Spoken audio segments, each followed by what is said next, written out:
என் ஆண்டவரின் தாய் என்னிடம் வர நான் யார்? அன்புக்குரியவர்களே, இன்று நாங்கள் ஒவ்வொருவரும் விசேட விதமாக கத்தோலிக்கர்களாகிய நாங்கள் ஒவ்வொருவரும் திரு அவையோடு சேர்ந்து அன்னை மரியாள் உடலோடும் ஆன்மாவோடும் விண்ணகத்துக்கு எடுத்துக்கொள்ளப்பட்ட அந்த விசுவாச சத்தியத்தை முழு மனதோடு ஏற்றுக்கொண்டு அதை நம்பியவர்களாக அதனை அறிக்கையிட்டு இன்றைய நாளிலே திருவிழாவாக கொண்டாடி மகிழ்கின்றோம். இன்னும் விசேட விதமாக இந்த சில்லையூர் மண்ணின் பிள்ளைகளாக, இந்த சில்லையூர் மண்ணின் மைந்தர்களாக நாங்கள் ஒவ்வொருவரும் தனிப்பட்ட முறையிலும் குடும்பங்களாகவும் இந்த மண்ணிலே இருக்கக்கூடிய எங்களுடைய உறவுகள் எல்லோரோடும் சேர்ந்து இந்த காலை வேளையிலே இந்த இடத்துக்கு வந்து, அம்மா தாயே, கதிரையரை செல்வியே என இந்த அன்னையை பெயர் சொல்லி அழைத்து, இந்த அன்னையினூடாக ஆண்டவர் எங்கள் ஒவ்வொருவருடைய வாழ்விலே செய்த அளப்பெரிய நன்மைத்தனங்களுக்காக இந்த நாளிலே நன்றி சொல்ல இந்த வேளையிலே ஒன்று கூடியிருக்கிறோம். இந்த நேரத்துக்காக நாங்கள் ஒவ்வொருவரும் தனிப்பட்ட முறையிலும் குடும்பமாகவும் பங்கு சமூகமாகவும் வெவ்வேறு வழிகளிலே எங்களை ஆயத்தம் செய்திருக்கிறோம். வெவ்வேறு வழிமுறைகளை கையாண்டிருக்கிறோம். கடந்த 9 நாட்களாக நாங்கள் எங்களை ஆன்மீக ரீதியாக ஆயத்தம் செய்தோம். எங்களுடைய ஆலயத்தை அழகுறு வண்ணங்களால் நாங்கள் அலங்கரித்திருக்கிறோம். புத்தாடை அணிந்து புதிய மனிதர்களாக இந்த காலை வேளையிலே நாங்கள் காட்சி அளிக்கிறோம். இன்னுமாக இந்த அன்னையை நான் பார்க்க வேண்டும், இந்த அன்னையூடாக நான் பெற்றுக்கொண்ட நன்மைத்தனங்களுக்காக ஆண்டவருக்கு நன்றி சொல்ல வேண்டும் என்று இதயபூர்வமாக வாஞ்சித்து இந்த இடத்துக்கு பல்வேறு பிரதேசங்களிலும் இருந்தும் பல்வேறு தேசங்களிலும் இருந்தும் நாங்கள் இந்த அன்னையை சந்திக்க இங்கு வந்திருக்கிறோம். என் ஆண்டவரின் தாய் என்னிடம் வர நான் யார்? அன்புக்குரியவர்களே, எது எவ்வாறாக இருப்பினும் வெறுமனே இந்த சந்திப்பு எங்களுடைய முயற்சிகள், எங்களுடைய ஆயத்தங்கள் வெறுமனே எங்களுடைய தனிப்பட்ட தேவைகளை நிறைவேற்றுகிற ஒரு வெறும் சந்திப்புகளாக இருக்க போகிறதா? இல்லை என்று சொல்லி சொன்னால், இந்த திருவிழா, இந்த ஜூபிலே ஆண்டிலே நாங்கள் சிறப்பாக அன்னையினுடைய பாதத்திலே வந்து கொண்டாடவிருக்கிற இந்த திருவிழா எங்களுக்கு ஆணித்தரமாக, இதயபூர்வமாக எங்களுக்கு ஒரு பாடத்தை சொல்லி நிற்கிறதா என்ற கேள்வியை இந்த நேரத்திலே நாங்கள் ஒவ்வொருவரும் கேட்டுக்கொள்ள வேண்டும். இந்த கொண்டாட்டம், இந்த திருவிழா யாருடையது? தனிப்பட்ட முறையிலே எங்களுக்குரியதா? எங்களுடைய தேவைகளுக்குரியதா? எங்களுடைய சமூக உறவுகளை புதுப்பித்துக் கொள்வதற்காக நாங்கள் ஏற்படுத்திக் கொண்ட சந்தர்ப்பமா? இல்லை என்று சொல்லி சொன்னால், வருடாந்தம் நாங்கள் கொண்டாடி மகிழுகின்ற அல்லது வருடாந்தம் நாங்கள் அன்றாட காரியங்களைப் போல கண்டு செல்லுகிற ஒரு நிகழ்வாகத்தான் இந்த திருவிழா இருக்க போகிறதா என்று நாங்கள் இந்த வேளையிலே ஆழமாக சிந்திக்க வேண்டும். அன்புக்குரியவர்களே, இந்த விழா எனக்கும் உங்களுக்கும் ஆயிரம் செய்திகளை சொல்லி செல்கிறது.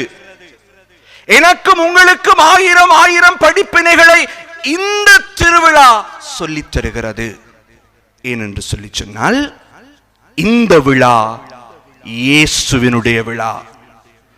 இந்த விழா நாங்கள் ஒவ்வொருவரும் இதயபூர்வமாக விரும்புகிற, நாங்கள் ஒவ்வொருவரும் இதயபூர்வமாக எங்களுடைய இதயத்துக்குள்ளே வைத்திருக்கக்கூடிய இயேசு தன்னுடைய இதயத்துக்குள்ளே இருக்கக்கூடிய அந்த தாய்க்கு, தன்னுடைய இதயத்துக்குள்ளே வயிற்றுக்குள்ளே இருக்கக்கூடிய அந்த இயேசுவினுடைய உடலையும் உதிரத்தையும் கொடுத்த அந்த தாய்க்கு எடுக்கிற ஒரு பெருவிழாவாகத்தான் இந்த விழா அமைந்திருக்க வேண்டும். அன்புக்குரியவர்களே, ஏன் இந்த விழா இயேசுவினுடைய விழா? நாங்கள் சொல்லுகிறோம், அன்னை மரியாள் உடலோடும் ஆன்மாவோடும் விண்ணகம் சென்றார் என்று சொல்லுகிறோம். அதை விசுவாச சத்தியமாக சொல்லுகிறோம். ஏன் நாங்கள் இந்த விசுவாச சத்தியத்தை நம்ப வேண்டும்? ஏன் நாங்கள் இந்த விசுவாச சத்தியத்தை உண்மையாகவே அன்னை மரியாள் உடலோடும் ஆன்மாவோடும் விண்ணகத்துக்கு எடுத்துக் கொள்ளப்பட்டாரா என்ற கேள்விக்குட்படுத்தி இந்த நாளிலே இந்த நாளினுடைய விழாவினுடைய முக்கியத்துவத்தையும் மகத்துவத்தையும் எங்களுடையதாக்கி கொள்ள வேண்டும் என்ற சிந்தனையை உங்கள் முன்னிலையில் நான் வைக்க விரும்புகிறேன். அன்புக்குரியவர்களே, எங்கள் எல்லோருக்கும் தெரியும், அன்னை மரியாள் இந்த இறைவனுடைய மீட்பு திட்டத்துக்காக விசேட விதமாக தெரியப்பட்டவர். வந்தோம் மைந்தர் கூடி ஓம் ஆசிலா தாயே, அந்த பாடலை நாங்கள் பாடுகிற பொழுது அந்த பாடலினுடைய வரிகளிலே மிகவும் தெளிவாக சொல்லப்படுகிற ஒரு ஆழமான உண்மை என்னவென்றால், ஆண்டவர் ஏற்கனவே இந்த உலகம் தோன்றும் முன்னே இந்த சாதாரணமான இந்த அம்மாவை ஏற்படுத்திவிட்டார். அவரை பற்றி நினைத்து இருந்திருக்கிறார். இந்த மனித மீட்பின் வரலாற்றுக்காக மீட்புக்காக இந்த சாதாரணமான அன்னையானவர் தேவை என்பதை அவர் உணர்ந்திருக்கிறார். அதனால் தான் அவரை மாசில்லாத தாயாக எங்கள் ஒவ்வொருவருக்கும் தந்திருக்கிறார். மாசில்லாத தாயாக எங்கள் ஒவ்வொருவருக்கும் தந்திருக்கிறார். கபிரியேல் தேவதூதன் இந்த அன்னை மரியாளுக்கு மங்கள வார்த்தை உரைத்த பொழுது, இந்த அன்னை மரியாள் ஆகட்டும் என்று பதில் சொல்லி அந்த ஆண்டவரின் வார்த்தையை ஏற்றுக்கொண்ட பொழுது, அவர் தனித்துவமாக எந்த விதமான ஆண் கலப்பின்றி தன்னுடைய உதிரத்தையும் உடலையும் இயேசுவுக்கு கருவாக கொடுத்தார். தன்னுடைய உதிரத்தையும் உடலையும் இயேசுவுக்கு கருவாக கொடுத்தார். அவர் அதோடு நிறுத்திவிடவில்லை. தன்னுடைய வாழ்வின் ஒவ்வொரு நொடி பொழுதிலும் இயேசுவை தன்னுடைய சொந்த மகனாக, தன்னுடைய சாதாரணமான அந்த தெய்வ பக்தியை, அந்த ஞானத்தை அவருக்கு கொடுத்து ஒரு நல்ல இறை பக்தியுள்ள தெய்வீக பயமுள்ள ஒரு மனிதனாக இந்த உலகத்துக்கு வெளிப்படுத்தினார். அன்புக்குரியவர்களே, பவுல் அப்போஸ்தலர் சொல்லுகிறது போல, இறையாட்சிக்காக கிறிஸ்துவை மற்றவர்களுக்கு கொடுப்பவர்கள் உண்மையான மறைபணியாளர்களாக இருக்கிறார் என்று பவுல் அப்போஸ்தலர் சொல்லுவார். அன்புக்குரியவர்களே, கிறிஸ்தவ வாழ்விலே நாங்கள் சந்தித்த முதலாவது மறைபணியாளர் இந்த சாதாரணமான அம்மா அன்னை மரியாள் என்று சொல்லி சொன்னால், இவர்தான் இயேசுவை எங்கள் ஒவ்வொருவருக்கும் உலகத்துக்கு தந்தார். He is the first missionary. இவர் உலகத்துக்கு தந்தது மாத்திரமல்லாமல் தன்னுடைய சாதாரணமான வார்த்தைகளாலும் தன்னுடைய சாதாரணமான வாழ்வாலும் அவர் இறைவனை இயேசுவுக்கு கற்றுக் கொடுத்தார். அதனால் தான் நாங்கள் திருவிவிலியத்திலே பார்க்கிறோம், ஆண்டவர் இயேசு ஞானத்திலும் அறிவிலும் வளர்ந்தார் என்று சொல்லி சொன்னால், இந்த சாதாரணமான அன்னை மரியாள் தான் இயேசுவினுடைய முதலாவது ஆசிரியராக இருந்திருக்கிறார். முதலாவது மறைபணியாளர் இந்த அன்னை மரியாள், முதலாவது ஆசிரியரும் இந்த அன்னை மரியாள். மூன்றாவதாக, இயேசு தன்னுடைய மறைபோதக வாழ்வை ஆரம்பித்த பொழுது இயேசுவோடு சேர்ந்து பயணித்த ஒருவர்களுள் முதன்மையிடம் பெறுகிறவர் இந்த அன்னை மரியாள். இந்த அன்னை மரியாள் இயேசுவினுடைய போதனைகளை கேட்பதோடு மட்டும் நின்று விடாமல், இயேசுவினுடைய போதனைகளை தன்னுடைய காதுகளால் கேட்டு அதை விட்டுவிடாமல், தன்னுடைய வாழ்வாக்கிய முதல் சீடராகவும் இந்த அன்னை மரியாள் மாறியிருக்கிறார். முதலாவது மறைபணியாளர், முதலாவது ஆசிரியர், முதலாவது சீடராக மாறி கிறிஸ்துவை இதயத்துக்குள்ளே நேசிக்கிற ஒவ்வொருவருக்கும் இந்த சாதாரணமான அன்னை மரியாள் முன்னோடியாக திகழ்ந்திருக்கிறார். அவ்வாறெனில் கத்தோலிக்கருக்கு மாத்திரமான திருவிழாவாக, கத்தோலிக்கருக்கு மாத்திரமான கொண்டாட்டமாக இந்த கொண்டாட்டம் அமைந்துவிட முடியாது. அன்னை மரியாளை நாங்கள் ஒவ்வொருவரும் ஏற்றுக்கொள்ள வேண்டிய தேவை இந்த இடத்திலே இருக்கிறது. ஏனென்று சொல்லி சொன்னால், அன்னை மரியாள் இயேசுவை எங்களுக்கு தந்தவள், இயேசுவோடு அவள் வாழ்ந்தவள், இயேசுவினுடைய இன்ப துன்பங்களிலே அவள் பங்கு கொண்டவள், இயேசுவினுடைய ஒவ்வொரு உணர்வுகளையும் அவளுடைய உதயத்திலும் அவளுடைய உடலிலும் உணர்ந்தவராக இருக்கிறார் என்று சொல்லி சொன்னால், நாங்கள் இந்த நாளிலே இந்த சாதாரணமான அன்னையை பார்த்து கேட்க வேண்டிய காரியம் என்னவென்றால், அம்மா உங்களைப் போல நாங்களும் இயேசுவை மற்றவர்களுக்கு கொடுக்க எங்களுக்கு சொல்லித்தாருங்கள் என்று கேட்க வேண்டும்.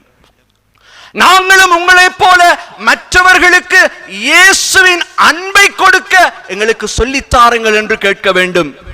நாங்களும் உங்களைப் போல உண்மையான சீடனாக இயேசுவுக்கு இருக்க வேண்டும் என்று எங்களுக்கு சொல்லித்தாருங்கள் என்று இந்த அம்மாவிடம் கேட்க வேண்டும். அன்புக்குரியவர்களே, ஒவ்வொரு வருடமும் இந்த திருவிழாவுக்காக நாங்கள் பல்வேறு முயற்சிகளை செய்து இந்த இடத்துக்கு வருகிறோம்.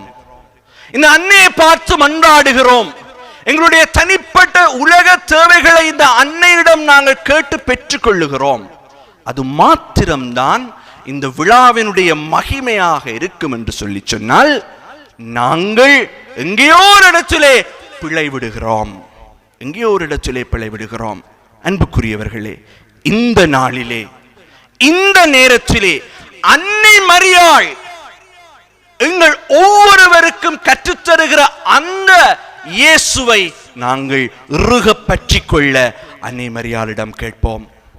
உலக தேவைகளுக்காக மாத்திரம் எங்களுடைய வாழ்வை அன்னை மரியாளுக்கு முன்னிலைப்படுத்தாமல், உண்மையான ஆன்மீக தேவைகளுக்காக, உண்மையான ஆன்மீக தாகத்துக்காக அன்னை மரியாளை போல நாங்களும் இயேசுவை அன்பு செய்ய, அவரை மற்றவர்களுக்கு கொடுக்க இந்த நாளிலே நாங்கள் தீர்மானம் எடுப்போம். வெறுமனே எங்களுடைய கொண்டாட்டங்கள் ஒரு சமூக சந்திப்புகளோடு மட்டுப்படுத்தப்படுமாக இருந்தால் இந்த விழா அர்த்தமற்றதாக போய்விடும். இந்த விழா எங்கள் ஒவ்வொருவருக்கும் இயேசுவை தர வேண்டும். இந்த விழா எங்கள் ஒவ்வொருவருக்கும் இயேசுவை போல மற்றவர்களை அன்பு செய்ய கற்றுத்தர வேண்டும். இந்த விழா இயேசுவுக்காக நாங்கள் நன்மையான காரியங்களை மாத்திரம் செய்ய எங்களுக்கு சொல்லித்தர வேண்டும். இந்த விழா அன்னை மரியாளை போல உண்மையாகவே ஆண்டவரின் திருவிழத்தை ஏற்பதோடு மட்டும் நின்று விடாமல், ஆண்டவருடைய திருவிழமாகவே மாறுவதற்கு எங்கள் ஒவ்வொருவருக்கும் சொல்லித்தர வேண்டும். ஆகவே அன்புக்குரியவர்களே, இந்த வேளையிலே நாங்கள் ஒரு நிமிடம் கண்களை மூடுவோம். கண்களை மூடி இந்த திருப்பலியினுடைய நிறைவிலே, ஆண்டவரின் தாய் என்னிடம் வர நான் யார் என எலிசபெத் அம்மாள் தூய ஆவியாரால் ஆட்கொள்ளப்பட்டு உண்மையாக மன்றாடியதைப் போல, உண்மையாக பேசியதைப் போல, எங்கள் மத்தியிலே அன்னை மரியாளை உயர்த்தி நாங்கள் ஆசீரை பெறும் பொழுது, இறைமகன் இயேசுவை எங்களுடைய இதயத்துக்குள்ளே நீர் பதிக்க வேண்டும் என்று சொல்லி இந்த வேளையிலே தீர்மானம் எடுத்து மன்றாடுவோம். அம்மா, இந்த வேளையிலே உம்முடைய பாதம் வருகின்றோம்.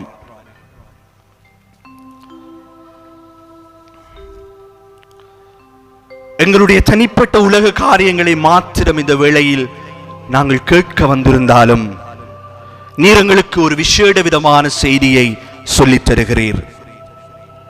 உம்முடைய பாதம் பணிந்து நாங்கள் மன்றாடுகின்றோம். நாங்கள் ஒவ்வொருவரும் தனிப்பட்ட முறையிலும், குடும்பமாகவும், எங்களுடைய பங்கு சமூகமாகவும் உங்களை சந்திக்க இந்த வீட்டுக்கு வந்திருக்கிறோம். உங்களோடு இங்கே இருப்பது எங்களுக்கு மகிழ்ச்சியாய் இருக்கிறது அம்மா. உங்களுடைய திருமுகத்தை காண கோடி கோடியாய் மக்கள் வருகிறார்கள், பார்க்கிறார்கள்.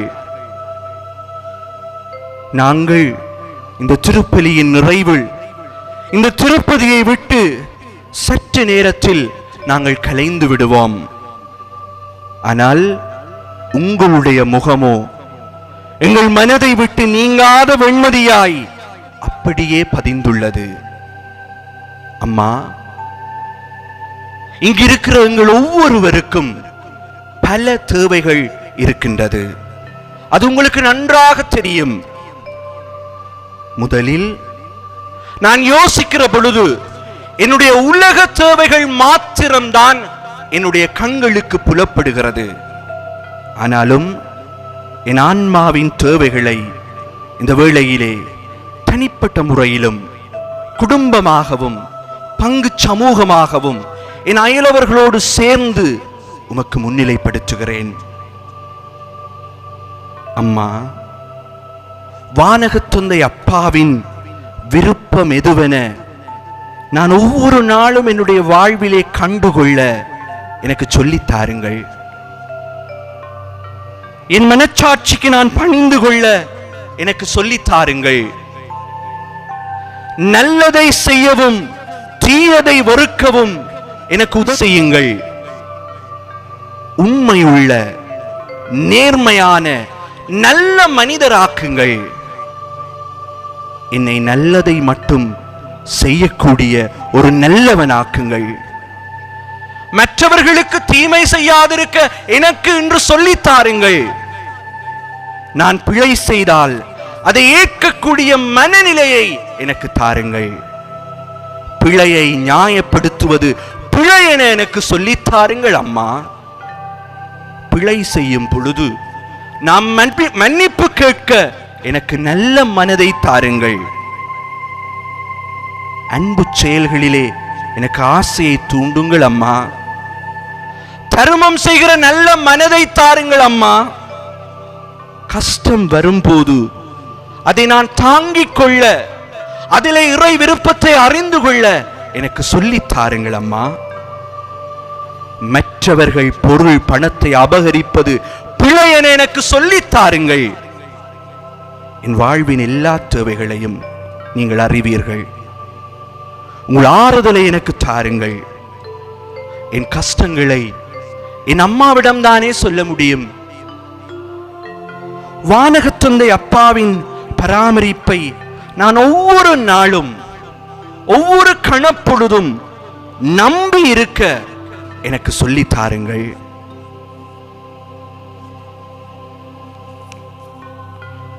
நான் பேராசை கொள்ளாமல் இருக்க எனக்கு கற்றுத்தாருங்கள் அம்மா. உள்ளதே போதும் என்ற மனநிறைவை எனக்கு எப்பொழுதும் சொல்லித் தாருங்கள். இந்த வேளையிலே, இந்த திருப்பதியிலே நாங்கள் உம்மை நோக்கி மன்றாடுகிற பொழுது எங்களுடைய குடும்ப தேவைகளையும் என்னுடைய வாழ்வினுடைய எல்லா தேவைகளையும் உம் பாதத்திலே நாங்கள் தீர்மானித்து வைத்து மன்றாடுகின்றோம். என்னையும் எங்கள் ஒவ்வொருவரையும் உம்முடைய அன்பு பிள்ளையாக, உம்முடைய மகனைப் போல மகிழ்ச்சியாக இருக்க எங்களுக்கு கற்றுத்தாருங்கள் அம்மா. உம்முடைய மகன் இயேசுவை எப்பொழுதும் நாங்கள் இதயத்தில் தாங்கிக் கொள்ள எங்களுக்கு சொல்லித் தாருங்கள். ஆமென்.